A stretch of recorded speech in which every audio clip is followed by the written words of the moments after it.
Welcome back to another board game tier list. We're doing the round 2 Blood Rage cards this time. So here we go. Alright, first we got Heimdall's Eye. So I guess one important note from the first round, all of the cards, essentially pretty much all of, how would we do this? All the upgrades would stay on all the characters. And then every character would be able to keep up to one card that they had in their hand. So if they didn't have any cards in their hand, they would not get anything. But if they had 3, they'd discard down to 1. So certain cards could roll forward to the next round. Typically, those would be the combat cards or battle cards, whatever you want to call them. So that might slightly matter for this. And then if you don't accomplish any of your quests that you had out before, those are discarded. But if you hold them in your hand, then you're fine. Okay, Heimdall's Eye. +2. You may play this card and add its strength after all players' battle cards are revealed. I think this is just a solid B card. It's helpful, it can win you the battle, and you can do it when you're pretty sure that no one can do anything else, unless they play another one of these, theoretically. Okay, Fire Dragons gain 8 glory when a ship of yours is destroyed. So as you remember previously, we put this card or this ship upgrade in C. But this one gives you 8 glory when your ship is destroyed. I think we'll put this one in B. That's actually pretty solid because over the next 2 rounds, that would be 16 if it gets destroyed twice, and if you don't have the sea monster, if you do have sea monster, it could be significantly higher. But that's the reason that the other one is so bad, is because it costs 2, it only gives you 4, and you're just gonna replace it in the future if you can.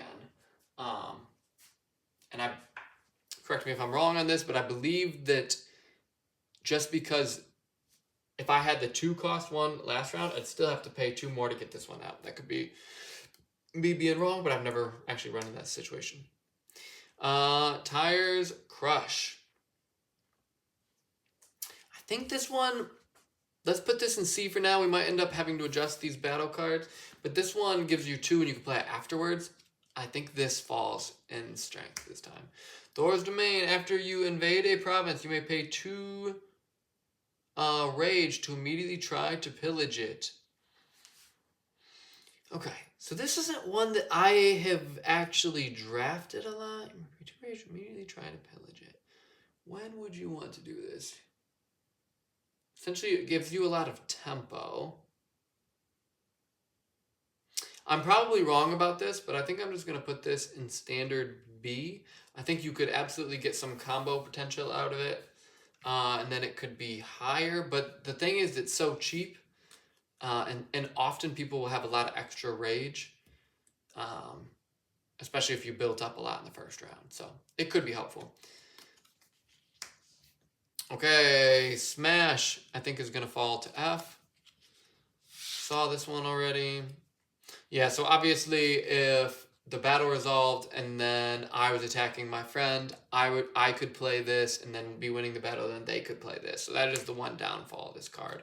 If it would just make it so you automatically won the battle, I think it would be an A. But Tires Challenge. As your action, you may pay 2 rage to repillage an already pillaged province. So I do believe that this can count as Yggdrasil, but I could be wrong about that. But with that in mind, this is going to go to S tier. It's just very, very, very strong. Costs nothing.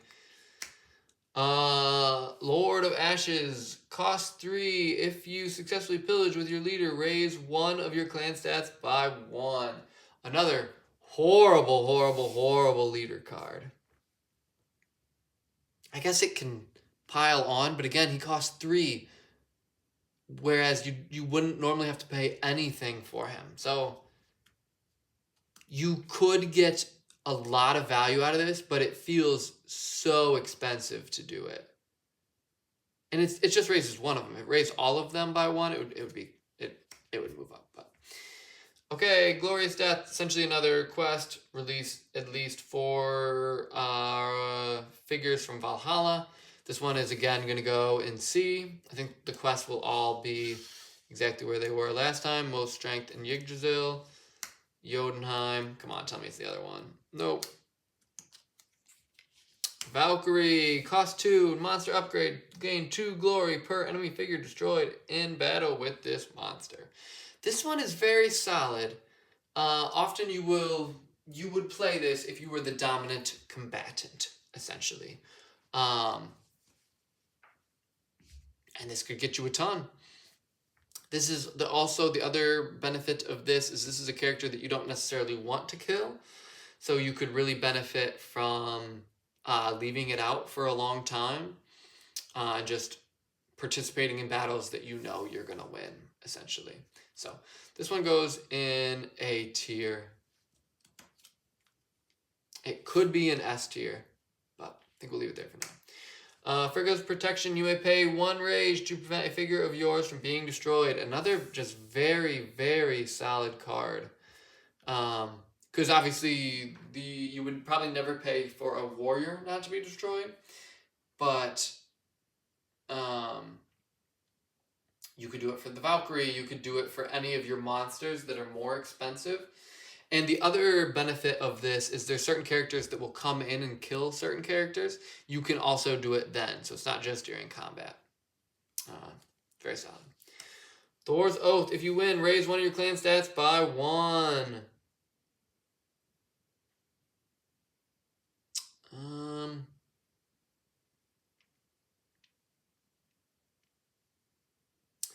Yeah, I think the problem with this one is in round 2, it's harder to actually be able to get this to work because +1 is so minuscule, and people can play these afterwards, and you only get to raise one of your clan stats, and it doesn't affect you for... It only affects you for 2 rounds instead of 3, theoretically. So I think this one's going to fall to C tier. Heimdall's Eye. And again, there's so many of those cards that this loses its power. Tyre's Rage. I think we'll put this one in A. You can see this is 6, probably 5, 4, 3. Experts in Arms. Your warriors are now Strength 2. Yeah, this one's solid. So essentially how you would want to use this one would be you would already want to have a bunch of warriors out. And then you would want to play this. And then all your warriors would have Strength 2. The way that you would do this wrong would be you don't have any warriors out and you pay 2 for this. And then it costs you 2 to invade with all your warriors for the rest of the game, which is horrible, horrible, horrible. But because you can maximize it, I do think I can only put it in B. It's a solid card, but there's ways to get it wrong, and it is somewhat expensive. So, and again, if you either get a warrior in a warrior upgrade in round 3, or if you already had one in round 1, it's not as good, which is why we have to hold it to B. Heimdall's Watch. +0, discard all revealed cards, gain glory equal to the total strength revealed, then play new cards. So this is a one-time effect because this will be discarded itself, assuming it's not canceled by cards in round 3, I believe. But it's very solid. Essentially, you want to insert yourself into big battles, maybe get this card, and then get 10 glory. So, man, where would this go? I would say this one is actually going to be an S tier card. It does, and here's why. It does something very helpful for you by giving you glory, aka victory points. It does something very detrimental to the other players where they get rid of... I'm assuming that you're going to choose to play this at the right time. Other players have to get rid of, theoretically, their best or at least one of their cards. And then you play cards again, so then you can still combo into other things afterwards. So I often play this card as the little wimp who's not trying to win the fight. But you could also play it if you were the big bad and you were just trying to get rid of other people's things. And then you play your big card next turn. So, very solid. Odin's Tide. Before comparing strength, each player chooses and destroys all but one of his figures in this battle. Yeah, this one's very solid. If you have a large ship, if you have a large monster, which I think that there's at least one that's going to come out here. This one is just very, very, very helpful. Because then whoever has their horde of warriors, this card is pretty much worthless because then they just get to keep one of their warriors or their leader, whatever's involved in the battle. Yeah, this card is just really, really good.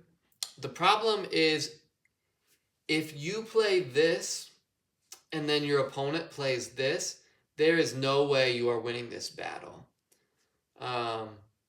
But this is a great defensive card as well, because if you have pretty much nothing and a bunch of other people have a bunch of powerful stuff, you can play this to just destroy a bunch of their stuff. You might still lose the battle, but you will have destroyed a bunch of their figures. Man. So I'm struggling between whether to put this one in B or A, but I think it's a very versatile card. So I think we'll put it in A. Another copy. And so because of this, because of cards like these, just strategies where you lean into having your things destroyed or you work to have your things not destroyed, are very solid. Strategies where you're just trying to win everything are very hard to pull off because there's so many cards that can mess you up, essentially. Tire Smite. Yep, it's going to go there. And then we've seen this one before. This one goes here. And then we got another copy of it. Okay, the Fire Giant. This is the big guy I knew was coming out. So this is a monster upgrade. Costs 4 when this monster invades the province. Destroy all enemy non-monster figures in it. So this is just another massive way to destroy a bunch of warriors, to destroy a leader. Again, another reason that these are just horrible. You have to pay so much for it. And then this could destroy it. There's so many things that could destroy it. So. Plus he has a strength of 4, which again leans really hard into this category. Honestly, you know what? I do think that I have to put this one down to B, just to be reasonable. I think I have to put Odin's Tide down to B, because I think it's very unlikely that you're going to win the battle. It's very strong, but you're probably not going to win the battle. I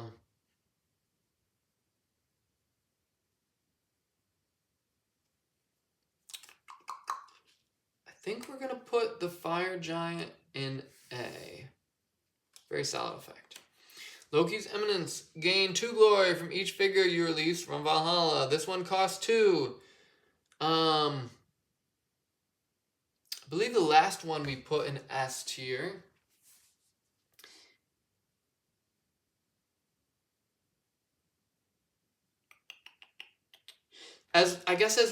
So part of me was leaning towards putting this in A tier.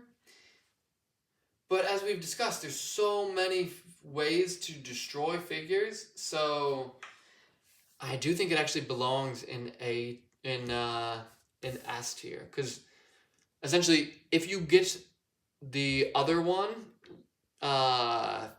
round 1, you can build a strategy that leans into it. The problem is if you get this in round 2, you might have a strategy that doesn't lean into it.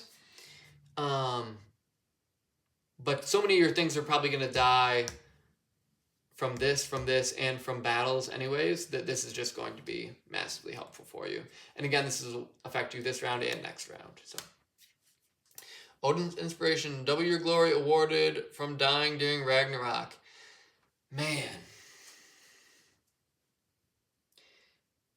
This feels not good. I honestly don't even remember what the glory is from Ragnarok. So my apologies for that, but I think that's going to go to C. Only so many people can be in that location anyways, so there's a very good chance that you're not there. You might have a limit to the number of characters you can have there. Somebody else might put something in there or do something to kill whatever you have in there, which kills your people before you're ready or before the end of the round. So there's a lot of ways to mess this up. I'm sure it can be very good. Yeah, I guess that's my thought. Loki's backstab +0. If you lose, steal 2 glory from the winning player. This one is going to go in A, and the only reason I'm going to put this in A is because Heimdall's Watch exists, which can discard this, but essentially if you combo this with a bunch of things that make you want to lose battles, then this is massively good. Honestly, I think I'm just going to be true to who I am. This one's going to go S tier as well. It can be combo, or it can be countered. It is what it is. But not only are you getting 2 glory, you're stealing 2 glory. So that's, if you're stealing from the person in first, that's a 4-point swing, essentially. All right, this one, essentially the same. It's going to go in C tier. Dark Elf. This monster may invade Yggdrasil. Gain 3, or has 3 strength in Yggdrasil. Yeah. Very solid. I really like this one.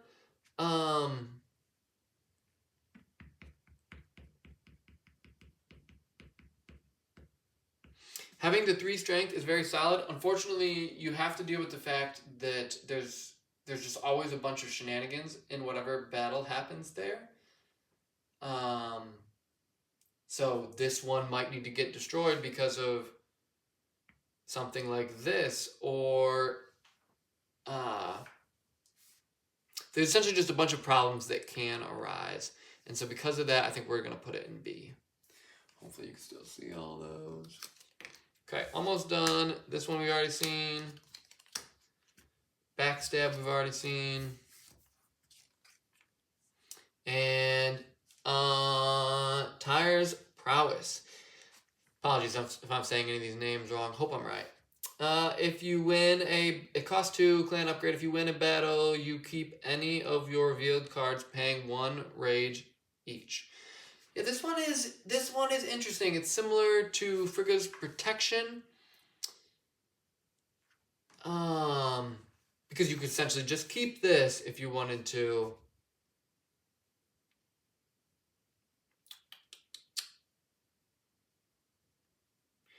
So I do think it can be solid, but I don't